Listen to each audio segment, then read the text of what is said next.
Unissons-nous dans la prière. Éternel notre Dieu, bon Père Céleste, nous te remercions pour la joie que tu nous as donnée d'étudier ta parole de vie et de vérité. Fais, Seigneur, que nous puissions toujours, comme les Béréens, étudier chaque jour ta parole d'une manière approfondie, afin de mieux connaître ta vérité, car c'est ta parole qui est la vérité. Seigneur, tu nous as donné un trésor infini. Fais que nous ne le gardions pas pour nous, mais que nous partagions ce trésor avec nos frères humains, afin que le plus grand nombre de personnes possibles puissent accepter le salut que tu nous offres, le salut que chacun est libre d'accepter, et c'est ce salut qui nous offrira la vie éternelle, où nous vivrons avec Dieu, avec Christ, dans un bonheur que nous ne pouvons même pas imaginer. Seigneur, c'est par le nom de ton Fils Jésus que nous te demandons ces grâces. Amen.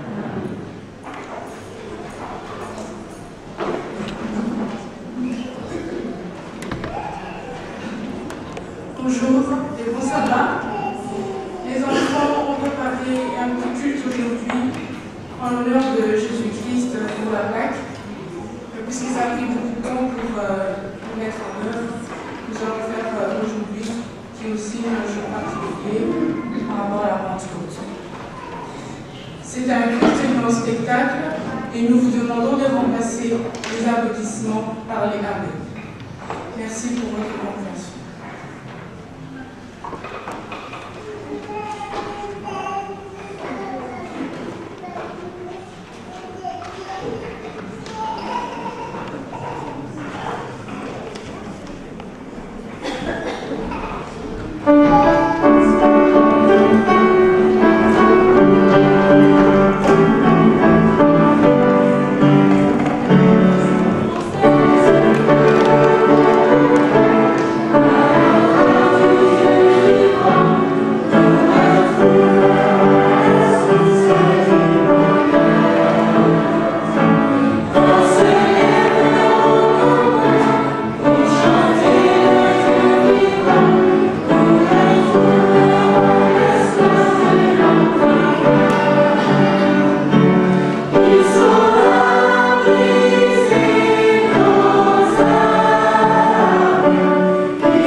la vérité et la vie. Amen.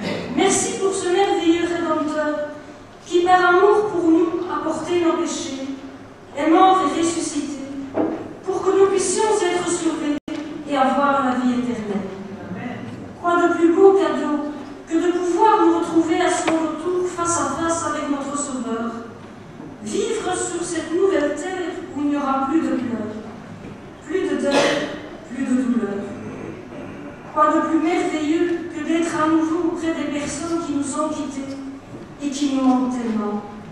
De savoir que nous ne serons plus jamais séparés et que tu habiteras au milieu de nous. Ce sera alors, Papa, le plus beau jour de notre vie. Pour tout cela, Seigneur, merci. Que chaque jour, nous puissions avoir à cœur de louer et de glorifier celui qui est notre plus belle histoire d'amour, ton Fils Jésus-Christ. Qu'il revienne vite nous chercher. C'est notre prière en son nom ce matin. Amen. Amen.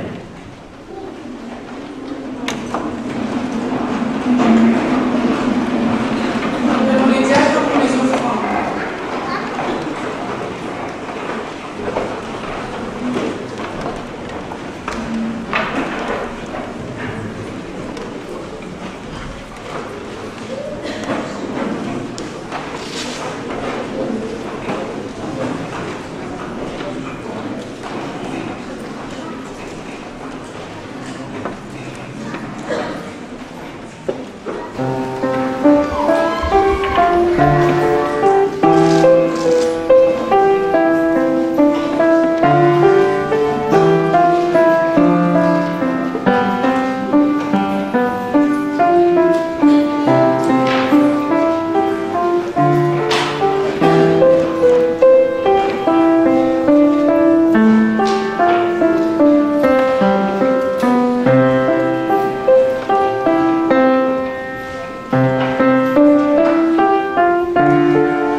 Prions. Merci Seigneur pour les offrandes que nous avons pu t'apporter ce matin.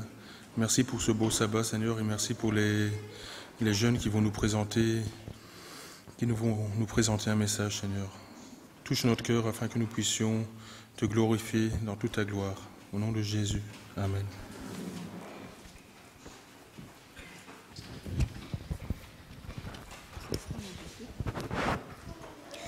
Ouvrons la Bible dans Jean 3,16.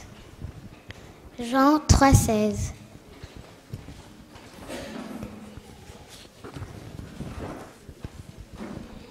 Oui, Dieu a tellement aimé le monde qu'il a donné son Fils unique. Ainsi, tous ceux qui croient en lui ne se perdront pas loin de Dieu, mais ils vivront avec lui pour toujours. Amen.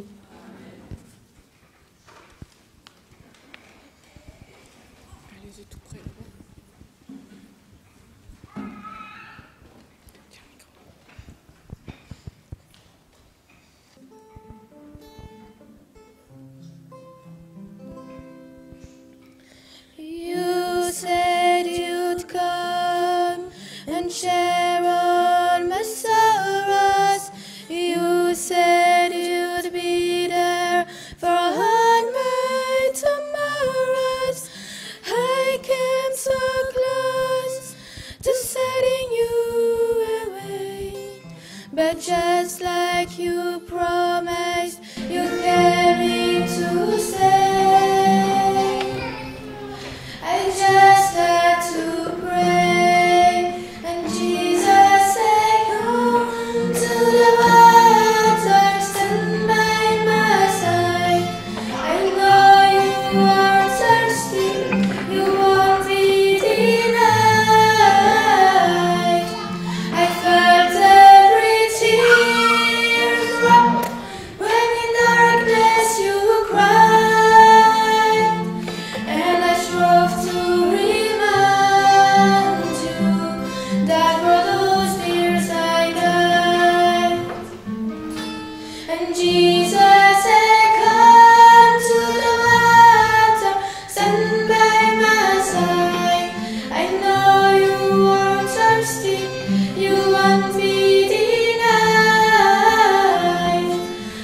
Nous demandons aux parents de maintenir les petits frères et les petites sœurs auprès d'eux pour ne pas déranger les grands. En tant qu'infirmière, nous sommes appelés à faire des gardes de nuit de 20h30 à 7h30. Vers 6h30, le corps ne tient plus, on a froid, le cerveau ne supporte plus, on a envie de dormir. Et c'est souvent à ce moment-là qu'il y a des films de fiction qui me passent par la tête, c'est la téléportation. À ce moment-là, je rêve qu'on me téléporte directement dans mon lit et que je dors. Mais aujourd'hui, ce n'est pas vers notre lit que j'aimerais que nous soyons téléportés. Je veux que nous soyons téléportés en l'an 30. Exactement, plus ou moins, à 5 jours avant la mort de Jésus-Christ. Alors Jésus-Christ se dirige vers Jérusalem. Lui qui souvent évitait d'y aller parce qu'il savait que les scribes et les pharisiens cherchaient à le tuer. Mais là, il savait que bientôt, ça allait être son temps. Alors, il se dirige sur le dos d'un âne vers Jérusalem, entouré de ses disciples. À cette époque-là, les gens l'accueillaient avec des branches de palmier pour les saluer. Mais aujourd'hui, les enfants sont là. Ce sont ses disciples. Et il était suivi par une foule joyeuse et perplexe qui, en guise de victoire, pour l'intronisation du Seigneur Jésus, cette multitude de personnes étendent leurs vêtements au sol pour aplanir, adoucir, embellir le chemin de leur roi. Imaginez de part et d'autre du Seigneur une masse de personnes qui affluent pour voir le Messie. C'est lui qui a guéri une multitude d'individus afin d'être guéris également de leurs propres maux. Cette même foule est composée également de personnes qui ont déjà bénéficié de sa main guérissante. Tendez l'oreille et écoutez les cris du peuple pour le Seigneur. Le micro.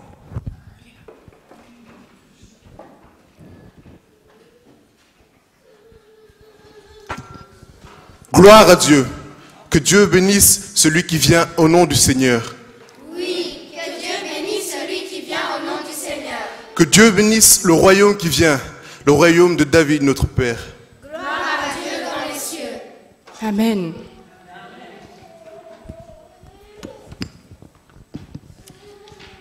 En plus de ces cris de victoire, on entend des cris de reconnaissance venant de personnes qui ont bénéficié de la main bienfaisante du Christ. Écoutez le témoignage de Bartimée qui était aveugle et qui voulait rencontrer Jésus pour recouvrer la vue. C'est Jésus, fils de David, qui a eu pitié de moi et qui m'a permis de voir à nouveau. Imaginez ce sourd et muet à qui le Seigneur a redonné l'ouïe, criant à plein gosier. Regardez, c'est mon maître, fils de Dieu. J'étais sourd et muet, et il a eu pitié de moi et m'a ouvert les oreilles et délié la langue. Imaginez cet enfant tourmenté par un démon depuis sa petite enfance, raconter à ses copains. Depuis petit, j'avais un mauvais esprit en moi qui me jetait dans le feu ou par terre avec beaucoup de force. Mais j'étais brûlée, j'avais même des grosses blessures, mais Jésus a eu pitié de moi et maintenant je vais bien. C'est vraiment le Fils de Dieu. Amen.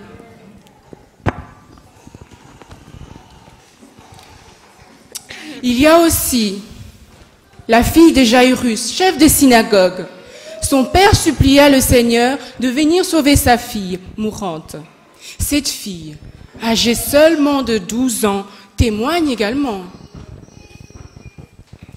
J'étais mourante, on me croyait morte, lorsque le Seigneur entra dans ma chambre et me dit, « Talitha koum, fille, debout. » Me voilà pour témoigner de l'amour de Jésus pour moi, une enfant.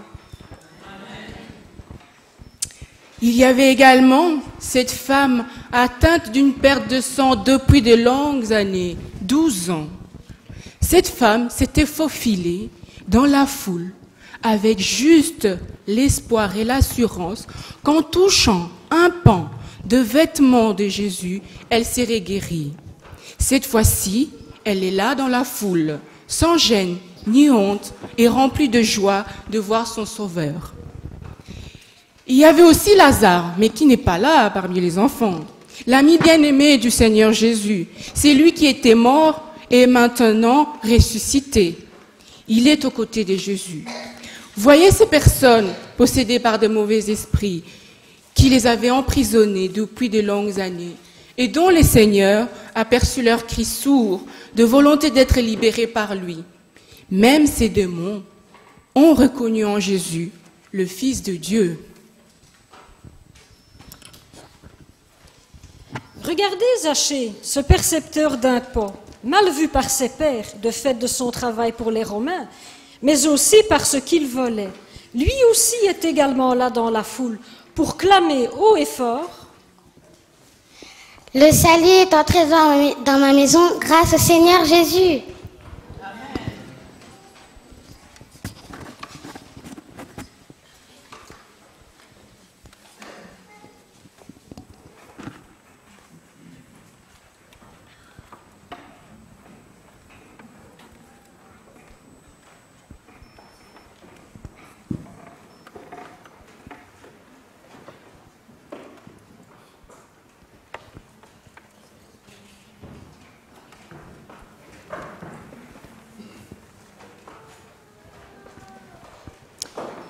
Simon et Nicodème, des pharisiens, étaient également présents.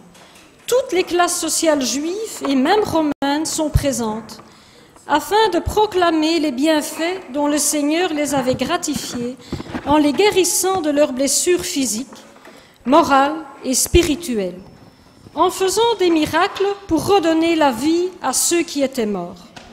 Morts d'une mort physique, mais aussi à ceux atteints d'une mort spirituelle.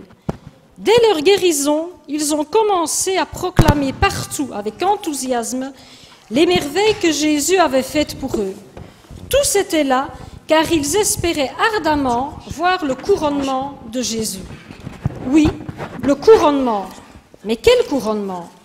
Tous pensent que Jésus va s'établir comme roi, comme le roi du peuple d'Israël qui les libérera du joug de l'envahisseur romain. Ce rêve n'était pas uniquement caressé par le peuple, mais aussi par ses disciples qui n'avaient pas compris ce que Jésus leur avait révélé sur ce qui allait lui arriver bientôt.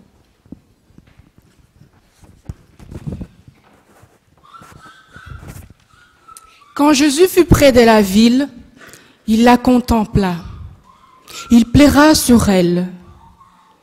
La douleur de ses larmes fait taire la foule. Certaines personnes pleurent avec lui et d'autres s'interrogent. Mais pourquoi pleure-t-il alors qu'il va être roi? Oui, pourquoi Jésus pleure-t-il? Parce qu'il va beaucoup souffrir dans peu de jours. Pourquoi pleure-t-il? Il pleure car Jérusalem sera détruite. Exactement. Il pleure non seulement parce que Jérusalem, la belle, va être détruite et qu'il entrevoit toute la souffrance que ce peuple va endurer, mais aussi parce qu'elle n'a pas reconnu le temps où Dieu est venu la secourir. Il pleure parce que sa belle l'a rejetée pour être esclave d'un autre qui la fera souffrir. Mais Jérusalem, sa belle, ne l'a point choisi. Trompé par le prince de ce monde, le diable, elle choisit de le tuer. Non que ses chefs ne reconnaissent pas en lui la divinité, mais par jalousie, par crainte que le nouveau roi leur fasse perdre leurs privilèges, leur position, leurs avantages, leur respectabilité et leurs honneurs. Le regard de la foule ne serait plus tourné vers eux, mais vers Jésus. Ils ne pouvaient accepter cela. Voici l'orgueil, leur fidèle ami, qui leur poussera à tuer le Fils de Dieu.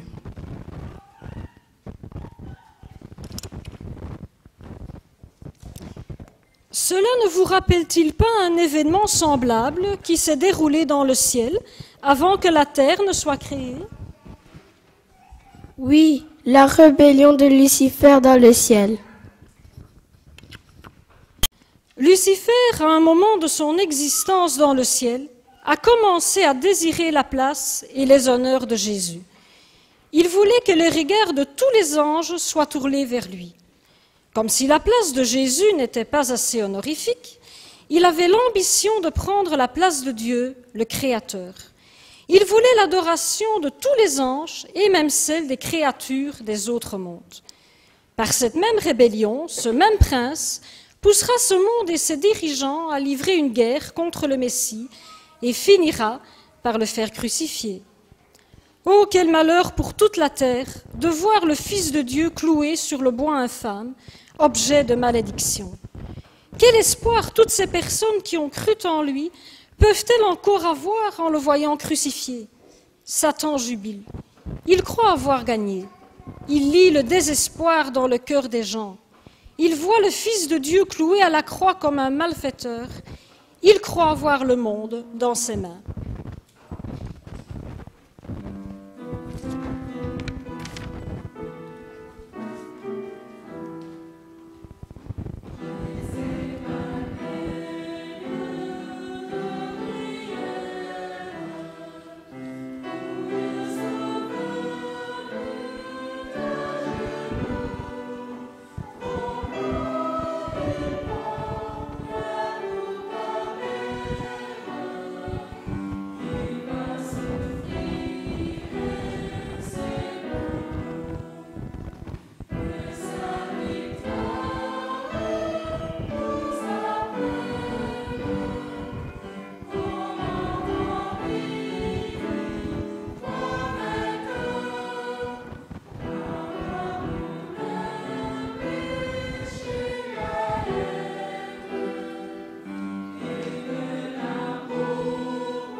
Dieu est magnifiquement amour, d'un amour insondable et incompréhensible à notre cœur et à notre intelligence humaine. En nous donnant son Fils unique et en acceptant sa mort, Dieu nous montre qu'il nous aime d'un amour incommensurable. Mais Dieu nous laisse libres de choisir et d'accepter sa grâce. Il ne s'impose pas. Il ne veut rien de nous par force ou par obligation. Il nous donne des preuves de cet amour afin que nous marchions librement, sans honte et sans compromis. Les scribes et les pharisiens qui suivaient Jésus ont eu droit également à entendre la bonne nouvelle. Certains se sont convertis, comme Simon et Nicodème. D'autres ont été convaincus qu'il était le Fils de Dieu. Mais par peur d'être rejetés par leur père du temple, ils ont choisi de renier le Fils de Dieu. Mais donc, il était possible pour les scribes et les pharisiens d'admettre la présence réelle du Fils de Dieu. N'est-ce pas le combat pour nous tous? N'est-ce pas le combat de nous tous, de tous les jours? De reconnaître Jésus, le Seigneur, comme le maître de notre vie et dans les moments des tentations, de ne pas le renier. Dieu a vu le combat qui s'est déroulé dans le cœur des pharisiens et sur la terre au sujet de son Fils. Il y avait un combat terrible dont nous ne pouvons reconnaître l'intensité et la réalité. Des anges de Dieu parcouraient la terre afin de sensibiliser le cœur des humains à la bonne nouvelle. Et en même temps, Satan de son côté avait déployé tous ses collaborateurs afin de ravir ses âmes à Dieu et de gagner cet ultime combat. Écoutons cette prière.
En voulant se débarrasser de Jésus en le faisant mourir, Satan pensait remporter la victoire. Or, ce fut le contraire qui se passa.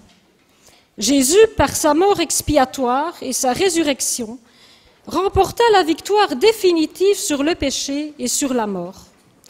En nous laissant le libre choix, Jésus nous laisse la possibilité de choisir entre le chemin qui mène à la vie ou celui qui mène à la mort, comme à son époque, avec les scribes et les pharisiens. Il nous invite à choisir entre lui et Lucifer. Hélas, par le passé, comme à l'heure actuelle, une grande partie du monde a choisi Lucifer. Heureusement, pour ceux qui ont regardé et qui regarderont à la croix, Dieu a un plan de sauvetage prévu dès avant la fondation du monde. Ce plan prévoyait que toute personne qui croirait en lui et en son Fils aurait la vie et ne serait pas laissée dans le désespoir. Ah, imaginez un peu ce que pouvait ressentir toute cette foule à l'époque de Jésus, qui avait cru en lui et qui avait bénéficié de ce miracle. Qu'allait devenir toute cette foule qui avait placé son espoir en Jésus si celui-ci venait à mourir? Ce serait le néant, pensait-elle. Dieu nous aime tellement qu'il ressuscita son Fils au bout de 3 jours, afin que ceux qui ont cru en lui reprennent courage et continuent à répandre la bonne nouvelle partout où ils se rendront, afin qu'à leur tour, ils donnent de l'espoir autour d'eux.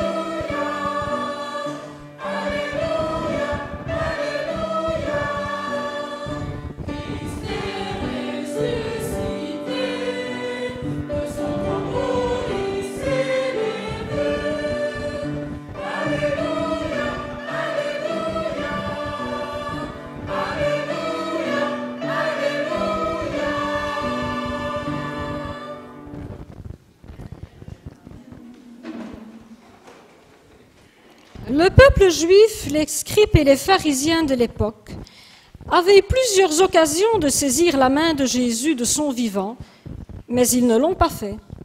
Le malin s'est joué d'eux pour l'éternité, pour ceux qui ne se sont jamais repentis et n'ont jamais accepté Jésus comme leur Seigneur et Sauveur.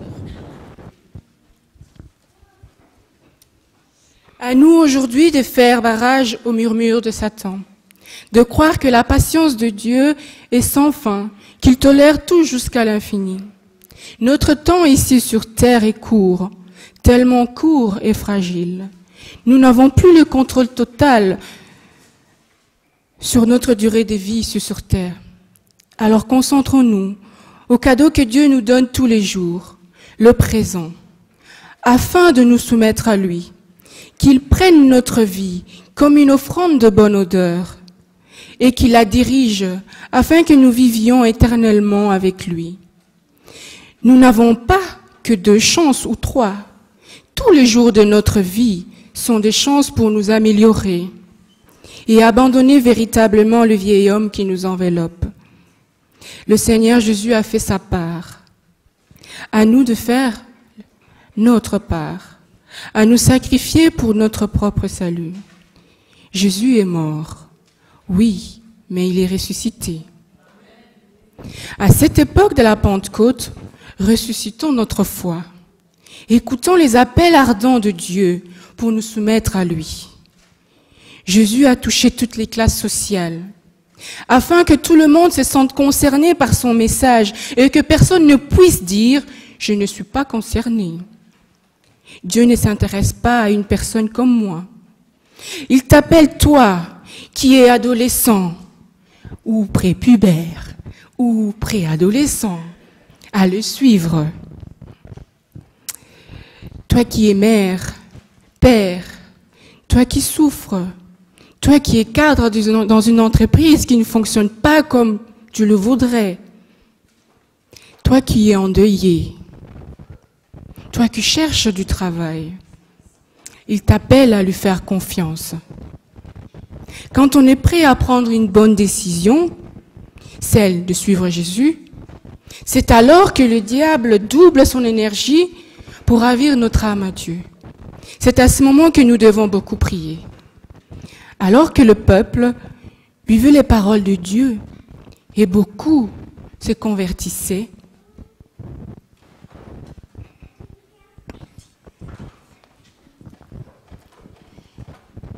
les scribes et les pharisiens veulent mettre du désordre dans la foule. Ils se dirigent vers Jésus. Le chef s'avance et dit à Jésus: Mais quelle est la cause de ces réjouissances tumultueuses? Et qui est celui-ci?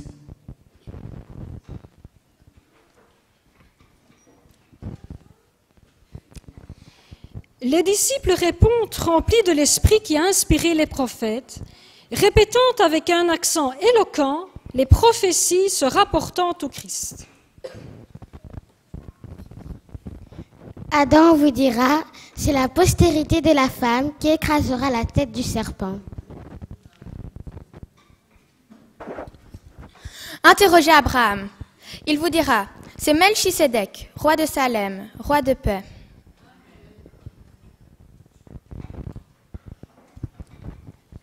Jacob vous dira, c'est le pacificateur de la tribu de Juda.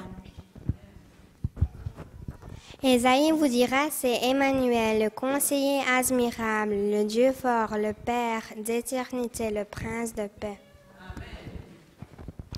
Jérémie vous dira, c'est le rameau de David, l'Éternel notre justice. Daniel vous dira, c'est le Messie. Osée vous dira, c'est le Dieu des armées, son nom est éternel. Jean-Baptiste vous dira, c'est l'agneau qui ôte les péchés du monde. Le grand Jéhovah du haut de son trône s'exclame, celui-ci est mon fils bien-aimé.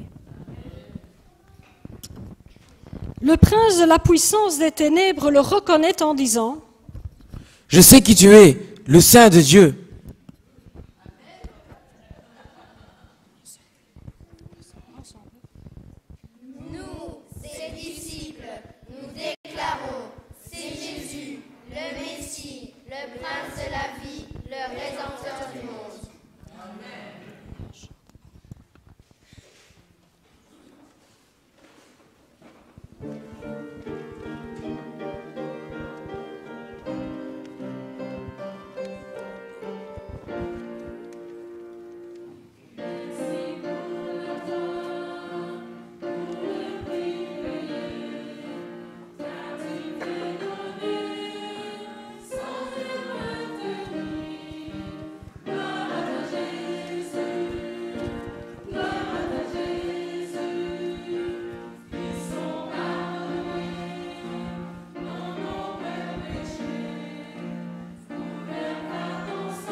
Mes frères et sœurs, laissez-vous emporter par ces paroles aussi simples que même l'intelligence d'un enfant peut comprendre.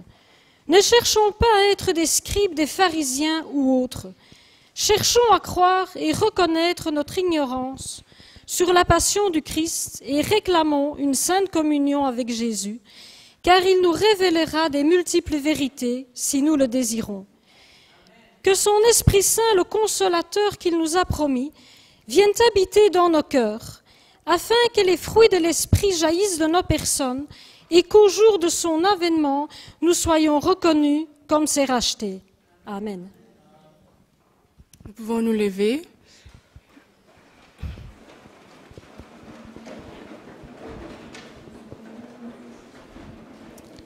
Et nous allons prier.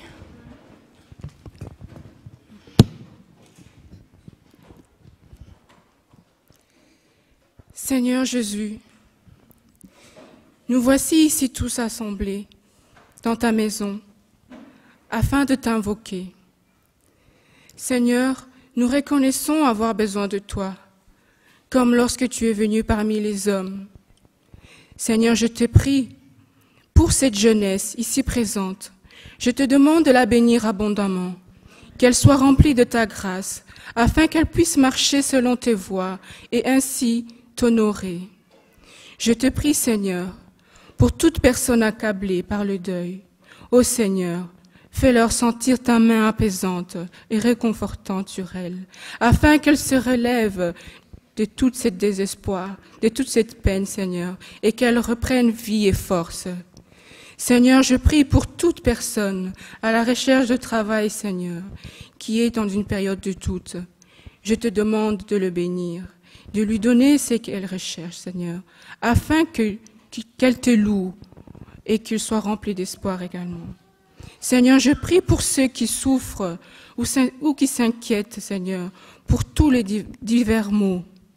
Je te demande, Seigneur, de venir à son secours, comme tu es venu accomplir tous ces miracles. Accomplis ces miracles dans leur vie, Seigneur, afin qu'ils te louent et qu'ils fassent un bon témoignage de toi. Seigneur, je prie également pour toute personne qui souffre de dépression. Je te demande, Seigneur, de le bénir et que tu puisses leur redonner l'espoir et la force et la joie dans leur cœur. Seigneur, je prie pour les couples dont le malin se joue à faire de multiples tours, Seigneur. Je te demande, Seigneur, que tu puisses remettre l'amour et la confiance dans tous les couples, Seigneur, ici présents. Seigneur, je prie pour notre Église, pour tous les officiants, les responsables, Seigneur, afin qu'ils puissent tous rester accrochés à ta parole et que seule ta parole soit la lumière et qui nous dirige. Seigneur, en ce jour de Pentecôte, répands ton Esprit Saint dans le cœur de chaque personne ici présente, Seigneur, afin que nos vies soient transformées, afin que les amitiés reprennent vie et que nous vivions sainement, Seigneur, selon ta parole, que nous communions comme tu le souhaites, Seigneur. Je te prie pour tout cela, pour toutes ces choses. Au nom de Jésus-Christ. Amen.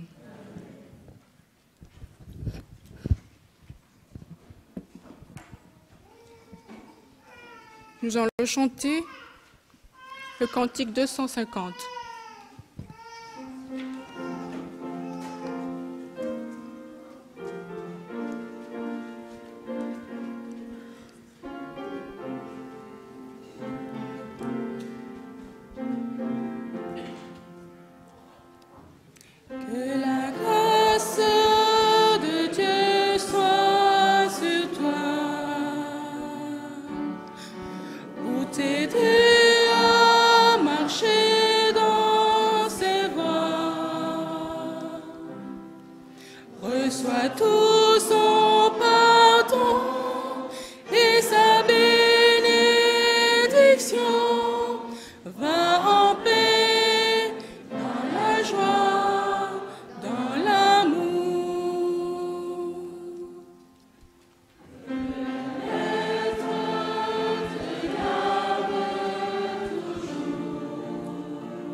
Dans l'attente de son roi.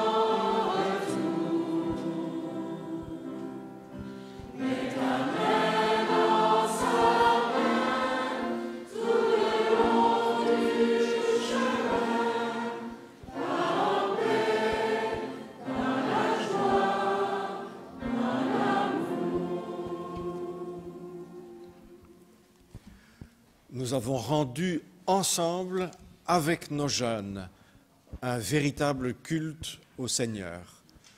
Et je voudrais remercier tous nos jeunes, remercier nos enfants, remercier ceux et celles qui se sont impliqués dans la préparation de ce programme, remercier la chorale.